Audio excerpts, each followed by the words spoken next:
Stacy, the meeting is yours. Call to order.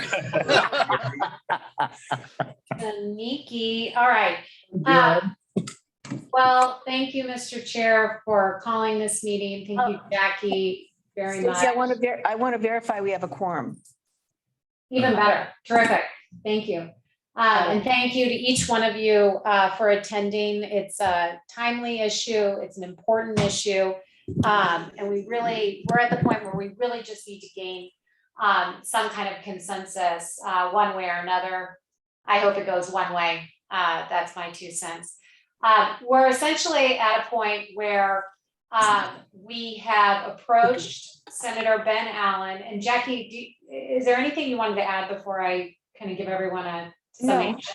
No, just you're doing fine. Okay, and looking around the room here, it looks like the majority of you, we've already talked about the possibility for a regional housing trust. So please feel free to ask questions rather than me rehashing every last detail. But we've reached a point where we've asked Senator Ben Allen, or I have, and Assemblymember Marasucci, whether or not they would support earmarking funds from the California state budget.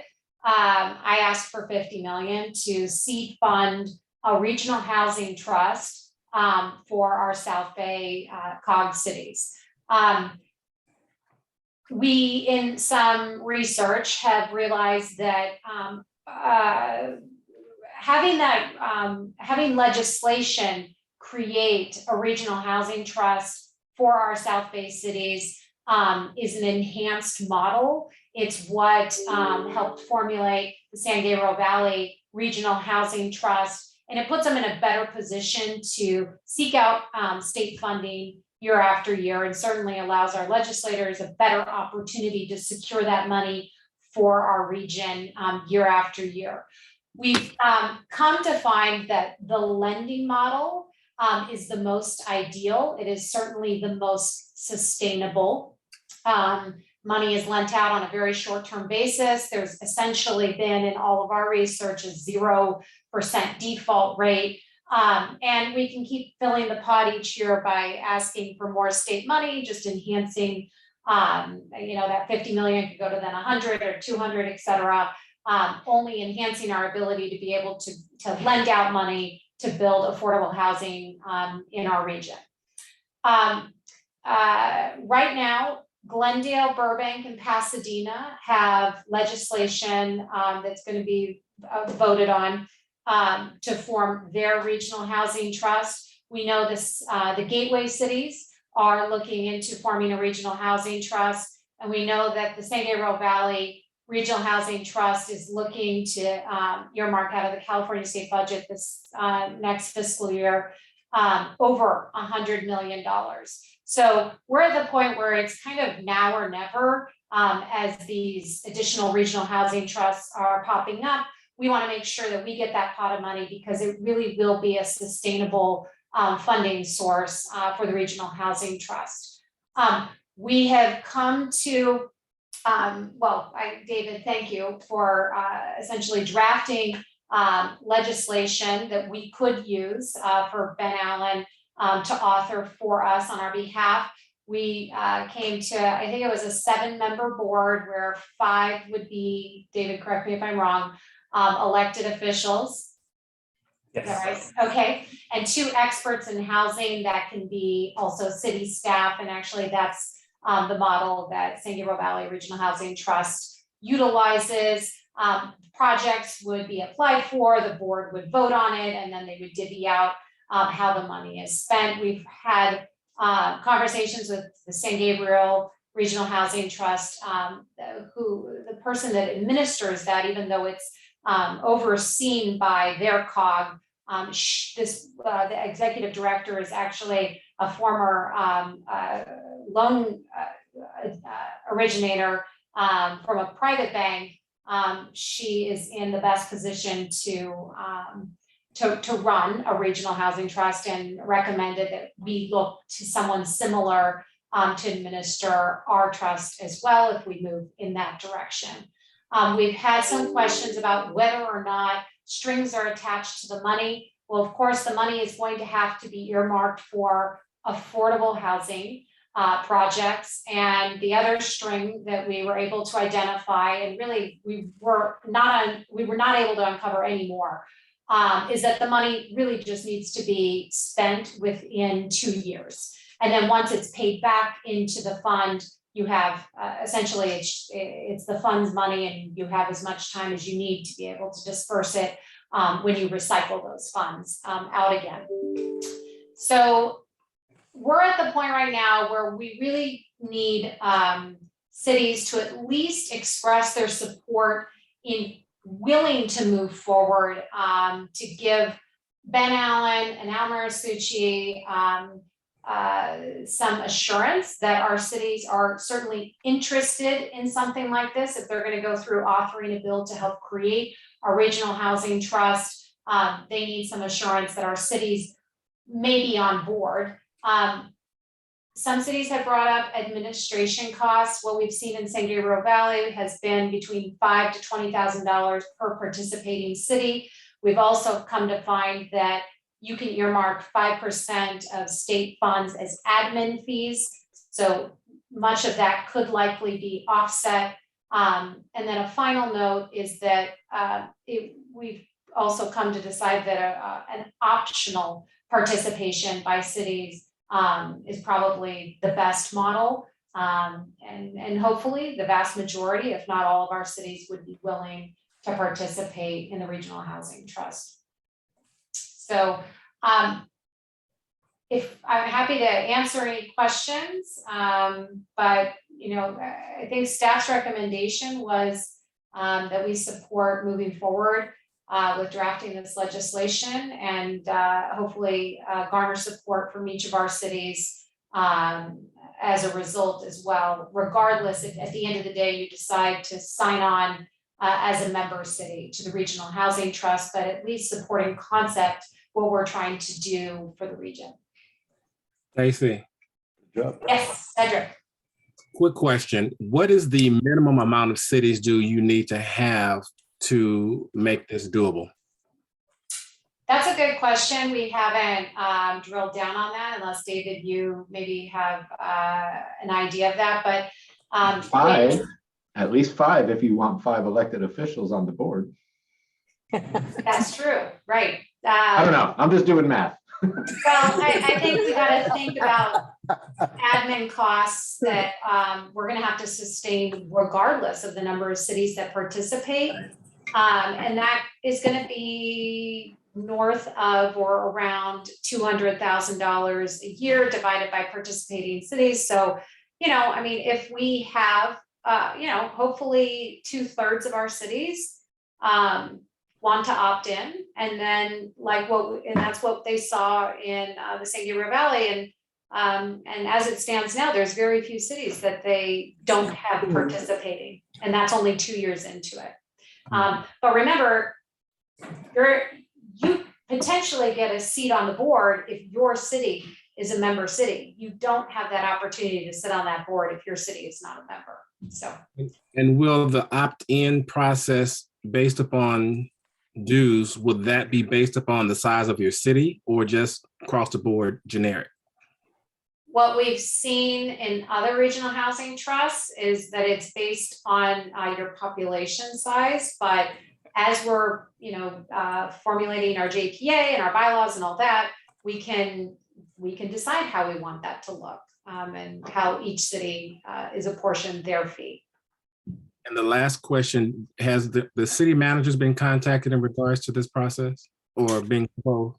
That is a great question, and I am grateful that my city manager, Suja Lowenthal, is on the line. They did meet, they did discuss this. There were a lot of questions. Ara's here too, I see you. Thank you for joining us. Suja, I don't know if you want to just give us a quick update or, as to where things stood with the city managers. Absolutely. And thank you. Thank you to all the electeds that are on this call. So we have a monthly city managers meeting of the COG cities, and at the at a couple of meetings, but we also discussed it more precisely at the last meeting. We discussed this concept, and city managers asked a lot of questions about what the benefits are and what the obligations are. And as we described it in our short discussion, my short presentation, all the cities that were present at the meeting indicated that they thought that it was a model that they could take to their council. Good. Yeah. Go ahead, sir. No, I'm just saying that I'm thankful for that information, and that I guess now we just need to get those letters of potentially opting in or wanting to be a part of this. And what is the deadline to get those letters to who? That's a great question. I think in general, the sooner the better. We don't want cities to feel rushed, but we do want our legislators to feel supported if they're going to author this legislation for our member cities. So, I think we can look to the city managers group to work together on how they would put that on our agenda. We can work with the mayors. I'm happy to attend any and all of your city council meetings. That says a lot, by the way. I'm going to come to your meeting to talk about this. In any event, the sooner the better, but we don't want you to feel rushed. I guess that's the answer, Cedric. Okay, I'm just saying probably the best time is to do it now, because I think all of us are getting ready for our budgets coming in for the next fiscal year. So we're talking about opting in and having to pay any additional funds for the new proposed, that we need to make sure that's part of the budget process now. Sure, that's a good point. Yes, yeah. Keep bearing in mind that, it's the highest we saw was around 20-ish thousand in San Gabriel, so Valley. I'm done. I'll let my colleagues have some other questions. I'm done. Okay, thank you, Cedric. Christian. Yeah, so in theory, I've always supported the idea of going down this path.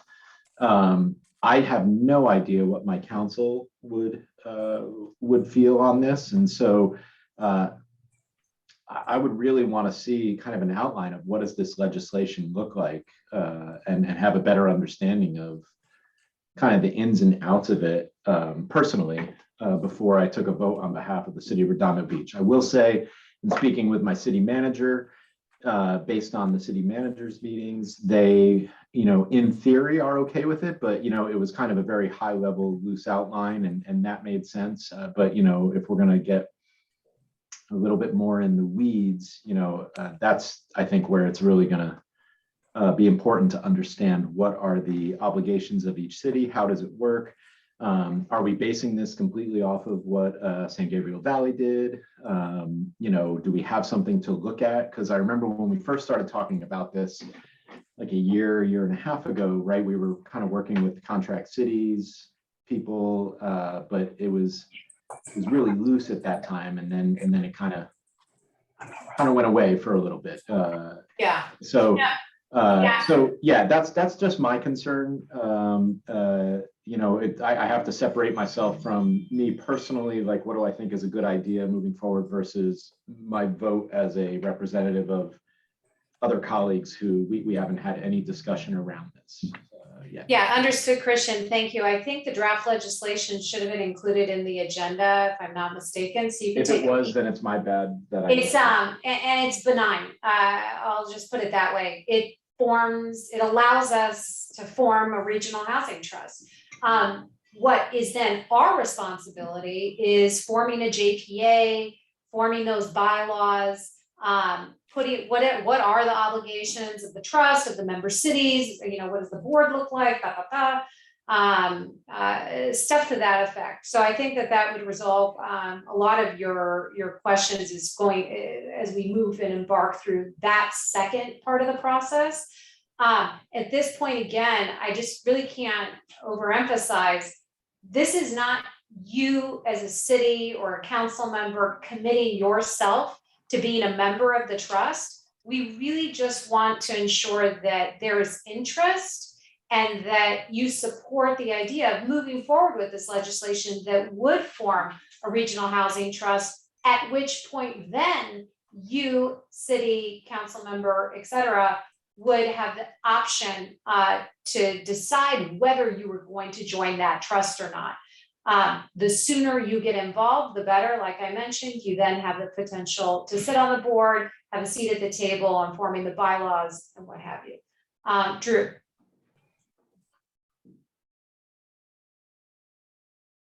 All right, thank you. First of all, Stacy, thank you for your leadership on this topic. I know you started this process, as I believe Cedric mentioned, with Contract Cities a long time ago. And I want to thank you and applaud your perseverance in sticking with this important topic.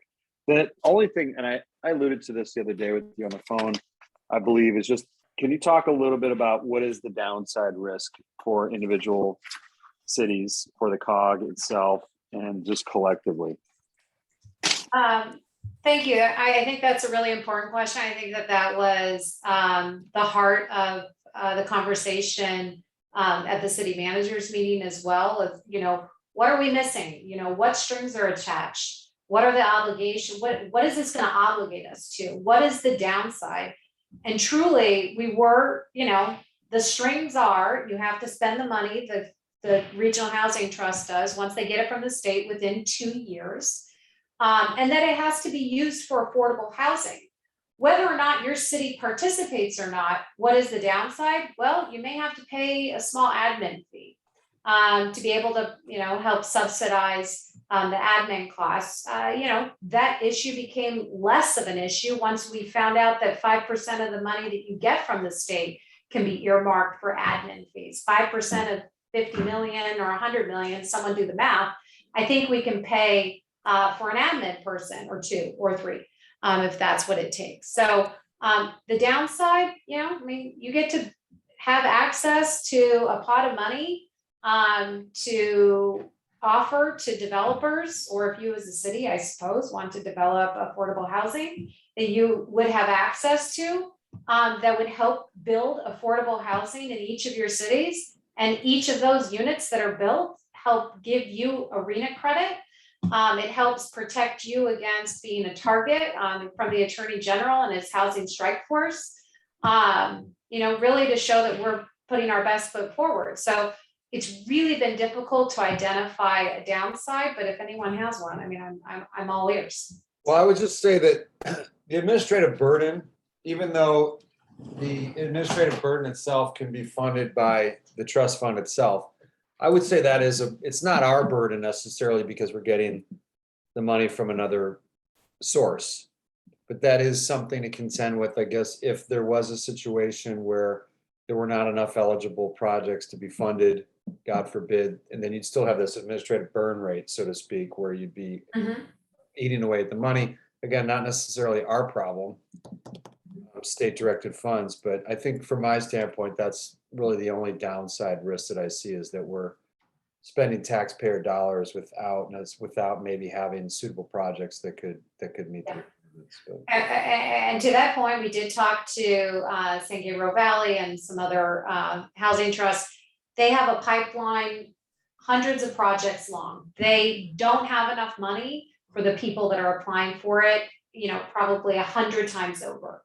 So the need for the money far outweighs the supply of the funds. Awesome. So I personally don't envision that changing with the landscape of how the housing prices are here in California and the goal of the state. So to address that. Thank you. Steve. Yeah, thank you. So will this take the form of a JPA? Yes. Okay, and how is it that potential projects will be chosen? So we would build out our bylaws and there would be a board that, through an election process or however we decide we want to appoint these individuals to a board. 5 would be elected individuals, 2 would be potentially city officials, but they certainly have to know something about affordable housing. And they would look at projects as they come in. There would be a criteria that they would have to follow. And then they would award loans to the winning projects. And will these projects under the JPA, can money be borrowed at tax-free rates? No, no, they would be paying a small percentage on it. I can't remember exactly what the going rate was when we were having conversations. It's slightly more than if you were to borrow from a bank, but it's still at a very low interest rate and very appealing for developers to help get their projects approved and to ensure that they can build some units or all that are affordable. Well, so would this be a simply helping developers secure loans, or where does the equity fall? I think under any typical structure, they would have to secure equity. Some people have, sought that out through some private equity funds. They may have their own capital that they put in. I don't know if they have their own fund and they have a group of investors. They're still going to be required to put down whatever equity that they're going to need. And, I don't know, banks typically are requiring 10% to be invested by the developer. And then they can, potentially secure other investments, or they're going to cover the rest with debt. So, we would come in as the debt. So essentially, this is an additional source of funding, debt funding for developers then, over and above or instead of banks?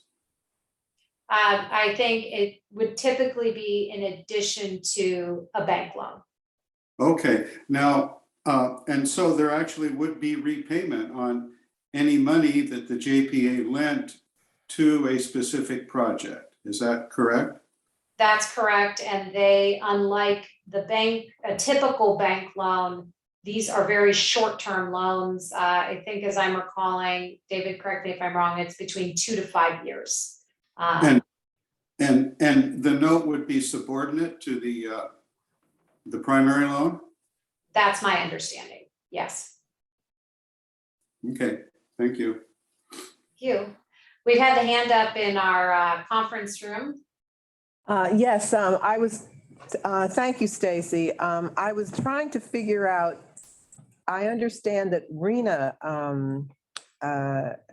credit sharing is not allowed for this project, but I'm wondering, how do you make it that would be appealing to cities if we could have that.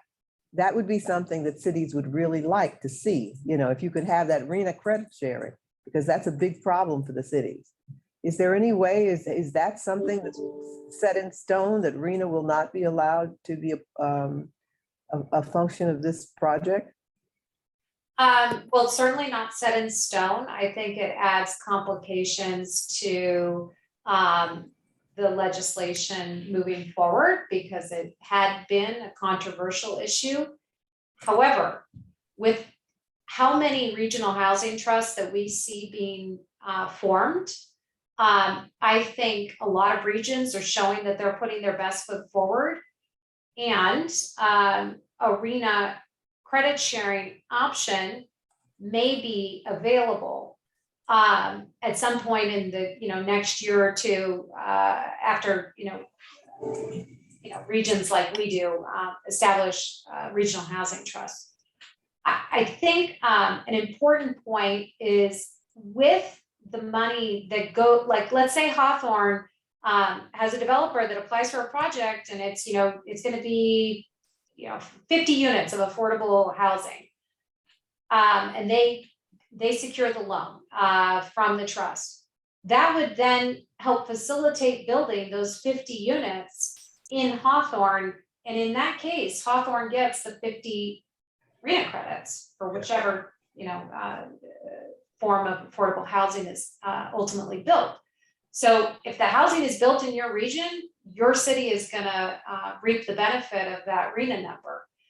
The RENA credit sharing became a real conversation starter when we were talking previously about cities putting money into a regional housing trust to help fund it. What we've come to find is that may work, that model may work, but that would take a lot longer to seed fund our regional housing trust than just asking the state for $50 or $100 million to get us off our feet. So that's the long answer to, if housing is built in Hawthorne with the funds from this trust, you get the RENA credits. And just to add, it's not our idea that's preventing the RENA sharing. It's state law. You can't do that. So until the state law changes, then I don't think that's, our hands are I tied. don't think they're going to change that. According to Jeff Kiernan, they're not going to change it. Yeah. Is there any more questions in the conference room? I just Yes, wanna- yeah, there's a couple. Okay, go ahead. I'll let him go around the circle. Okay, this is Alfonso from Supervisor Mitchell's office. In general, we are supportive of this. So how are the other COGs have their supervisors or the county been involved with their regional trust, or there's been any involvement? That's a good question. I'm not entirely sure of the involvement. However, we could ask Supervisor Mitchell to earmark county funds to go into our regional housing trust. So that's one way to help be supportive of the concept, certainly here in the region. So Stacey. one idea. Way to go. Those money. I got no pressure. Okay, go Any ahead. other questions in there?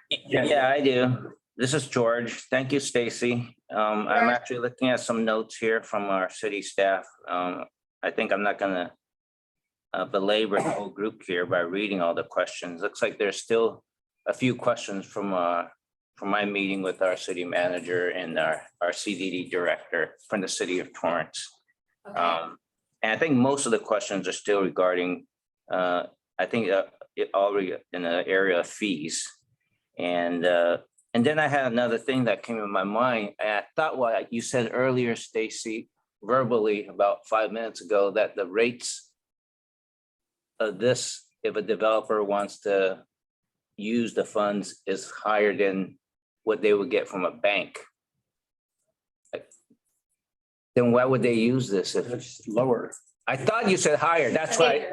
Yeah. It's my understanding that it would be slightly higher, but we could designate whatever rate. I mean, we're the ones making then the interest off of the loan. We would be subordinate to a bank loan. So I think, it's either they wouldn't have the money to be able to develop the project, or they have access to money. It's short term, but that's all they need. They just need to get it done, get the project filled up, and recap it. And then they can pay us off, and then they have 30 years to pay off, their original loan. So developers are willing, they just need access to cash, and we wouldn't have strict guidelines other than, of course, we would obviously look at what the best practices are, but that it would have to support building affordable housing. So I think it would, and we know that it's very appealing to developers because it's a model that's working up and down and across the state. And it's similar to what Christian's saying, this item would probably very likely need to come to our council. I thought I saw a note popped up from one of our staff members from the city of Torrance. I was wondering if David can see what did Greg Loden say anything or ask a question, or he just say he's. There is somebody waiting in the waiting room. Okay, so Greg's yeah, on the line here. yeah, so Greg Loden, I don't know if he had a question or a comment. If he, did you see it, David? Oh, I was just asking for Michelle to be let in because she's gotten finished with her conflicting Okay. appointment. If it's Michelle Ramirez, she is here with us. Yeah, she's in now. Terrific. Okay, all right, thank you. I thought I'd just share with you, there were still some concerns, and I think a lot of questions, so. Thank you. No problem. One more question. One more question, Stacy. So I'm conflicted. Well, a few things. So the first is we're going to have 5 elected, but if all 16 of our COG cities join, then it feels like a real arm wrestling match. And being a city that gets very little money when it comes to taxpayer dollar, I'm a little concerned by that. Although I don't know, I guess I wouldn't mind if you won the projects and you guys built all the housing in Hermosa Beach and we didn't have to build it, but we don't get any credit for that. But it also feels like it's an unfunded mandate, this whole RENA thing, right? Yeah. They're forcing us to have this housing and in our cities, developers can't really afford to do it. It doesn't pencil out. So you have to do this. I guess the question is, and I'm sure you've asked this several times of them, Stacy, of our legislators, but why not just offer up this sort of low interest funding for all developers in every city in the state of California? Why are we creating this tribal, it's a fund where we're all going to now be fighting for, monies. Why not just make it across the board for all developers to have access to build this? You mean bring back redevelopment, John? Yeah. I'll say that's. Yeah, like redevelopment. Thank you, Christian. Yeah, exactly. That's exactly. That is a great conversation to be having, but I think that is a big hill to climb. And this could close the gap on that timing for now, and then we can work on that bigger project moving forward. But I completely agree with you. It doesn't make sense to put this burden on, region by region. But what I will say is we're a big enough region that can have a big enough impact to where this model actually does make sense for us.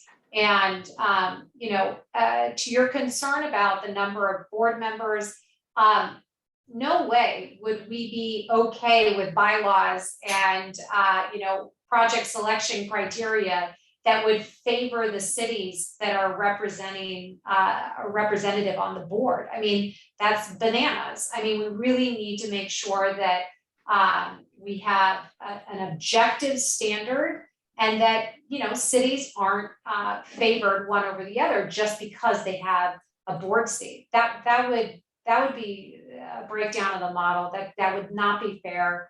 And I don't think any of our cities would support something like that. So we would need an objective standard. And again, we have models all across the state that we can look to on how they were able to accomplish that. Any more questions? So I have a few questions from our staff. First, thank you for bringing this up because this is such a serious issue. And as you said, with the death of redevelopment, that is when affordable housing production stopped in the state of California. And we do need to keep pushing back on that. And the reason they did it was because they needed cash. And they didn't even end up getting it because it was a dumbass idea. But now that we've gotten past that, so now we need to figure out how we can, as you said, how we can get sort of a gap financing, or really we're talking about more of a mezzanine financing here for projects and how that would work. So when it comes to selection,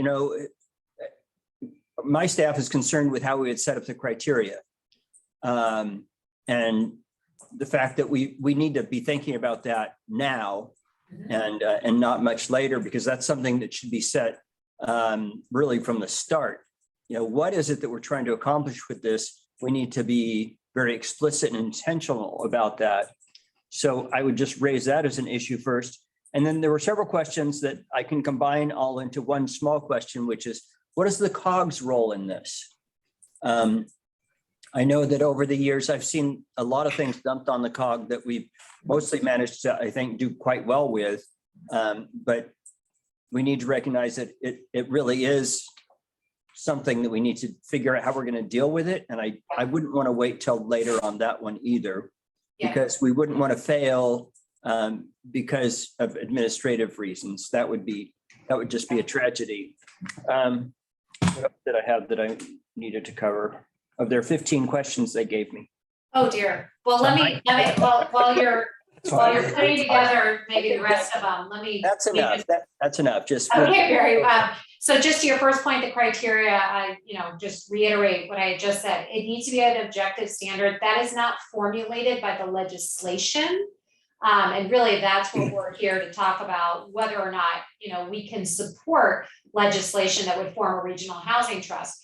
The other part is formulating the JPA in our bylaws, at which point then we would formulate what that selection criteria would look like.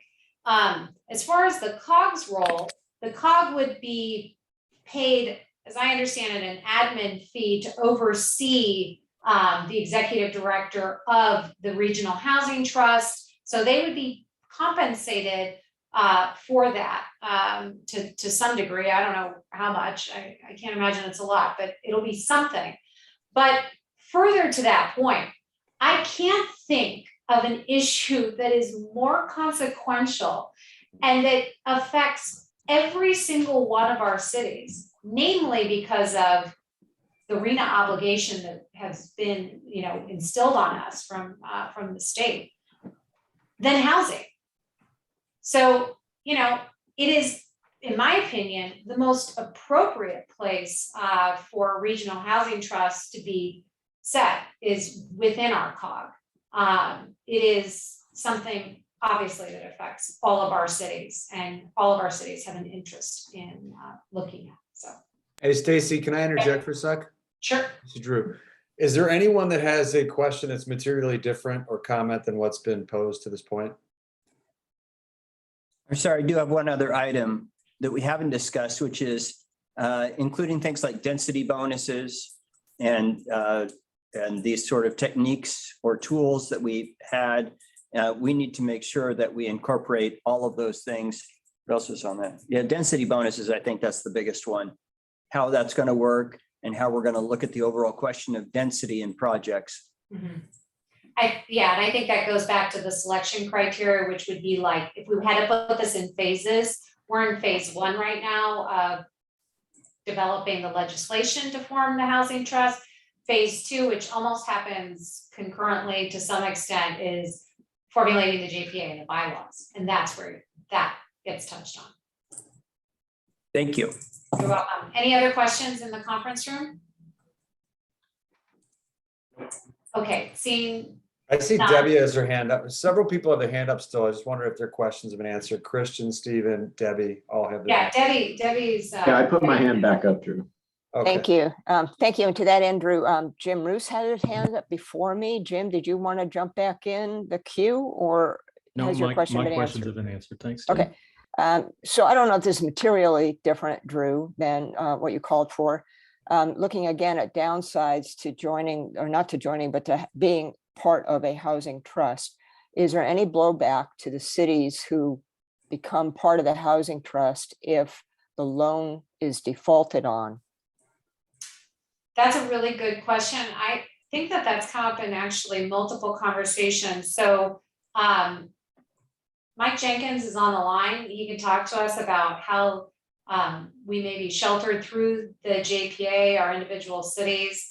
But noting a comment I made earlier, there's basically been in all the regions we've talked to, basically a 0% default rate, which has been crazy. And that's been the case for decades. So I just, before you call on Michael, I just wanted to add a couple of points that have come up as I've been listening to other people's questions.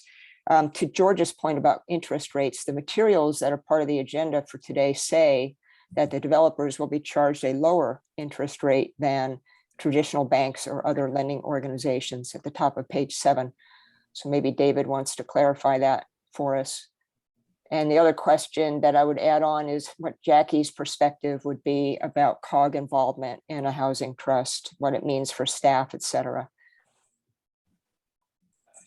So our understanding was the interest rate's a little bit lower because it would be advantageous for the developer to come to the regional housing trust more than a regular bank. So it'd be, if it, let's say it's 5% at a bank, it might be 3% or 4% through a regional housing trust to try and incentivize them to partner with us to make their development more pencil out better for them. We can help. Just to add on to that, I think we just need to clarify that in those conversations, that it's not, that it was it less than the equity line that they could have borrowed against the property, or was it less than the original note? So we'll get clarification from you, because I think we've had mixed messages then on that. And the other thing is that it wouldn't be, the other housing trusts don't necessarily, let's say you have 100 unit development and 10 of those units are affordable. The regional housing trust does not lend to the whole 100 unit development. It's only to the affordable housing component of it. That's what Ventura does. I think that's what the Silicon Valley one does. So it's not to underwrite the whole cost of the development. It's really whatever our objective is. So if it's sustainable units or affordable units or whatever, it's that portion that we would be helping fund. And then as for admin, San Gabriel Valley, the way they do it is they contract with their COG and invoice quarterly. It's partial time for the executive director, a couple partial time admin staff, and then a full-time, I guess she's like a loan officer. She has previous experience in banking, but specifically banking with affordable housing experience. So she totally understands the loan process. And that was something that she emphasized was very critical for us, is to get somebody with that experience that up front, so you're not starting this thing and then figuring out how do we do it. So you have to kind of identify a staff person first as part of this setup process. So you know, once you're ready to go, you've got the expertise in-house. So that would be somebody that the COG would probably need to find, since none of us here are loan officers in any way. You asked about my perspective. We have no expertise in this, none. And so we would have to get somebody on board. If the cities want to do this, the cities want to do this, and obviously we're the place you might want to land it. But I do think, and I'm just going to bring this up, we have trouble recruiting because our benefits aren't that good. I know San Gabriel's benefits are much better than ours. And I think if we're going to do this, we need a good loan officer. We need somebody that we all trust. And I just don't know if that's going to affect what we can offer and how we're going to have to structure our benefits package, because we're not competitive. Thank you, Jackie and David. And I guess we're back to my default question, but I want to thank you for your leadership, Stacy, and Hermosa's leadership on this.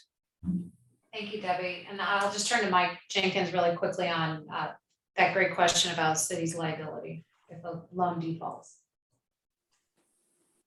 The JPA would have the same clause that the COG JPA has, which shields members from any liability for the JPA.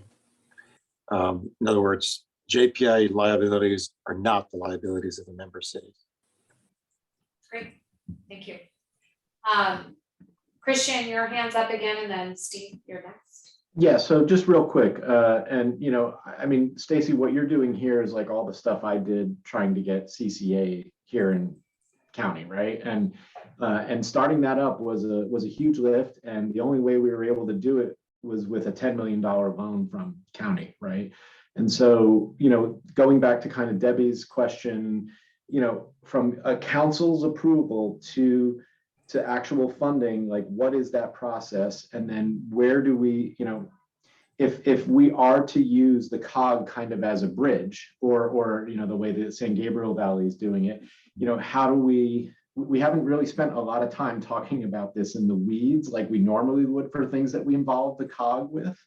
And so that just, frightens me a little bit, because I don't want to rush into something where then we're trying to figure it out, later on, retrospectively, and we've put the COG in a bad situation. So I'm just throwing that out there. I'm just playing devil's advocate. Again, in theory, I think this is a good thing to do, but I want to make sure that our ducks are in a row and that we're not overburdening Jackie and her staff, and we don't have funding sources to ramp them up to a place where they would need to be to service a new JPA, that's functioning on its own. Yep. Stacy, can I weigh in on this? Sure. I think we have a unique opportunity. We have legislators who have expressed interest in this idea. Sometimes you got to just trust a little bit. I mean, we've already decided there's very little downside risk. We are not legally liable as individual council cities for any downfall. And what I heard Jackie say was we need to find some people. It doesn't necessarily have to be probably a full-time employee. It could be an independent contractor barring AB5 and some of those implications, but we're already doing that now. So I don't see that as a huge hurdle. I don't see any major obstacles for us to not move forward with this. I mean, I've heard nothing but potential upside, and the only real downside is some uncertainty. Like, we don't know what we don't know. Well, of course, but we also have other JPAs that have gone down this path that we can learn from. So I heard some concerns about whether or not we're going to be able to stand this up quickly enough. So it takes a little bit more time. So then we burn a little bit more administrative burden and cut into the trust fund dollar amount. But again, I don't see that as an insurmountable problem by any means. So to me, that's why I was more or less calling for the vote about 5 to 8 minutes ago. I know this is a really important topic, but I also think we only allocated an hour for it. Is that correct? Yeah. So, Well, just to build on your point in 20 seconds, we would simultaneously be putting together a JPA and the bylaws, which BDK could do for us and within a matter of weeks, if we wanted it quickly. But on the other hand, we could form a subcommittee that could work and hammer out some of those details that then presents it to the steering committee. But the legislation that's the timely issue. We could take a few months if we wanted to develop the bylaws. and I would say also we've done some great things with this COG in the last few years. A lot of stuff, Christian and Olivia, you started. So I feel like we got a great opportunity, a great team to move this forward. Why not start the process now? See if we can get the legislative support that we need and the funds. So let's just quickly ask if anyone has any material. Stephen, did you still want to speak? And then Bill, I see you. And Bill as well. Yeah, now, is it mandatory that the board for this housing trust be only 5 board members? I mean, it would seem that every city that has signed on would have a representative on the board. We could do that. We were looking at the San Gabriel Valley Housing Trust model. They have 7 member cities that sit as board members, but they have quite a few more cities within their region. So we thought to scale it down to 5 so that it was more manageable. Something they recommended was that we do something about the elections and timing of that so that there's, not gaps or you don't lose people within a short period of time that have gained knowledge and experience on the board. But that was their feedback. David, did you have any other thoughts on that? No, so the draft bill that's in the packet is based off of the bill that set up San Gabriel Valley. In theirs, they also had, it was a rotating 2-year terms that they found was a little bit cumbersome. If somebody was to leave midterm, it just triggered a lot of admin process. I don't think there's anything that obligates us to put the exact definition of the board in the legislation. I mean, it may be a request from the legislative counsel's office or a legislative committee as part of that. Because anything that's set up in the legislation that you would subsequently want to change about the structure would have to be done by an amendment to the legislation. Yeah, I would suggest, and I don't know if we could work with Mike on this or something, that you have some kind of a formula that says up to 9 members, depending on the number of members in the trust. I mean, maybe there's a way to be flexible so that you don't have everybody, but if you get 77 cities on the trust, you can have 7. If you get 15 cities on the trust, you can have 9. I think that's a great suggestion. Can we just keep it vague? I mean, do this legislation really need to have a formula and then determine that later? Because we're gonna be doing all this in process concurrently anyway. We can ask them that, but I bet you if we put parameters on it, no less than 5 member cities represented, no more than 9 or up to 9, we'd have better chance based on other legislation. So. I mean, I don't know if 9's the right number, but you might want to think about it, but that might be the way to handle it if it has to be in the legislation. How about 5 to 16? There we go. That would be the most, right? That would be the most. That would be a lively group. Okay, so we can change that, no problem. Bill? Yeah, the only question I had was the timing, talking about when we need to be ready for this. When do we think it's actually gonna get to a point where, they would have a vote on this thing, we'd have to really start rolling? Yeah, well, things are moving quickly. It sounds like this either needs to be a spot bill, which we can make happen, or we are an add-on somehow to the Glendale, Burbank, Pasadena Regional Housing Trust legislation that's moving through right now. I don't have the exact bill number in front of me. I'm sorry. So we were exploring potentially those two options, but things are moving quickly. And as you know, I mean, things go to, the various committees for votes, and they have votes all along. So the sooner we can have support, the more momentum the bill gets, the more likely it is to move through. And then, if it has to get to an ultimate vote by August would be the deadline. Stacy, you're asking for two different things. You're asking for the bill and you're asking for a budget allocation. So isn't the budget allocation the critical time? But I think it has to happen simultaneously. I think it is critical because you have other regional housing trusts that are asking for and earmarking funds right now. And I don't know exactly when that's all looked at, but I would imagine our ask coming in sooner than later is better. We want the legislation to be rolling before we ask for the money. Stacy, are there any upfront costs from the cities here? There's some formation costs. They felt de minimis from BBK. I'm sure he wink wants to do things out of the kindness of his heart too. So, but it's within the thousands of dollars total. It sounded like, unless Mike, I'm wrong. Less than 10. Hopefully less than 5. Any other questions? Just a clarification, wouldn't just budget-wise, the budget is done in just a few weeks from now, but the legislative session doesn't end for months. So it kind of seems like we need to concentrate on the budget side of it first. So when Stacy had the call with Ben Allen's office, his staff pretty much said that if the legislation is in process, they would feel comfortable with the budget request. Okay, cool. I think the budget committee would feel confident in processing a request if they saw that the legislation was underway. Not necessarily have to be passed and approved in advance. Stacy, one last question. Does it make more sense from a time sensitivity perspective to work with the Burbank Glendale bill versus trying to do a brand new spot bill?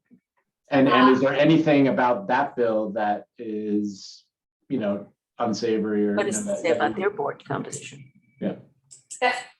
I don't know how much more of a deep dive David's done into that particular bill. I feel free to chime in, but we were trying to explore whatever options we had available because, time is ticking and we need to get a bill authored. So it was either going to be a spot bill, or if it made sense, we would do a tag along on the Glendale, Burbank, Pasadena bill, but we wouldn't just tag along on that bill if it didn't make sense for us. So we would do a spot bill instead. David, did you have any?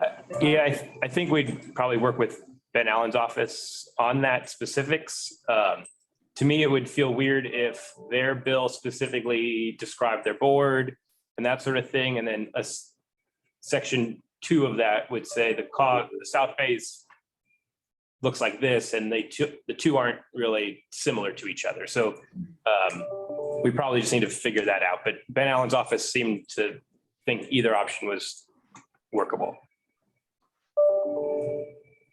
Would like to make a motion. I just have one last question, if I may. Yeah, please. Yeah, and I'm sorry for all the questions. Okay. Typically in construction project, there's two forms of financing. There are construction loans that are used to build the project. And then there's a takeout loan, which is kind of like a mortgage. Once it's built, the takeout loan is used to pay down the construction loan. So I'm assuming what we're looking at here is being part of the construction loan. Is that correct? We would be, yes, to the extent that you're thinking of it, our funding would be used, as I've understood it, to construct and build affordable housing or renovate to create affordable housing. And then the process would be that they would recap it at the end and then pay off the debts, or have then a long-term mortgage and pay us off because we're part of the short-term debt. And are there any sample agreements from other trusts that would have the condition that this loan, which is really a construction loan, be paid down along with the primary loan when they do refi or recap? We can find out those details. That's not a problem. Okay, thank you. Yeah, regardless, we can build that in, Steve. That's a great idea, because if we are going to be subordinated, we definitely want to make sure we're getting paid concurrently if they're going to do a takeout. We could build that language in. Okay, who would like to make a I'll motion? move to support.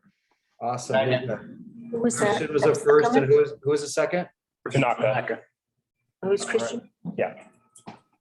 Okay, I guess let me do any No, opposition. wait, before we vote on this, I am interpreting this motion to be that you are supportive of the legislation, of requesting the legislation. You're supportive of the budget request. You're planning to go back to your councils and find out if your councils are going to be interested in being charter members of a trust should it be created. You're supporting forming a subcommittee that would work on bylaws and JPA, and you would be sending the COG letters to show your council's intention as soon as possible, and that Councilwoman Armato has made herself available to go to council meetings. I will amend my motion to include all of Jackie's language. That was way better. Okay. Do we still have a second on that? I'll second that. Oh, sure. I better second that. That's recorded. How could you not? Okay, any opposition? Any abstention? This is Jim Russo. Opposition, Torrance, opposition. Roos and PB Estates is abstained. Chen and Torrance opposed. Any other opposition or abstentions? Okay, motion passes. Thank you. Well, Thanks, Stacy. Thank you all very much for indulging us in this long conversation, and we will take all of your questions and make sure they're incorporated and do the very best possible job moving forward. Thank you all. Thank you. Thank you. All right. Is there anything else? Is that it, Jackie, or can we adjourn? I just want to, you can all leave. I need to talk to Stacy. Okay. I need to know what the next steps are. I'm gonna hang out with Stacy. Okay. I don't know why, but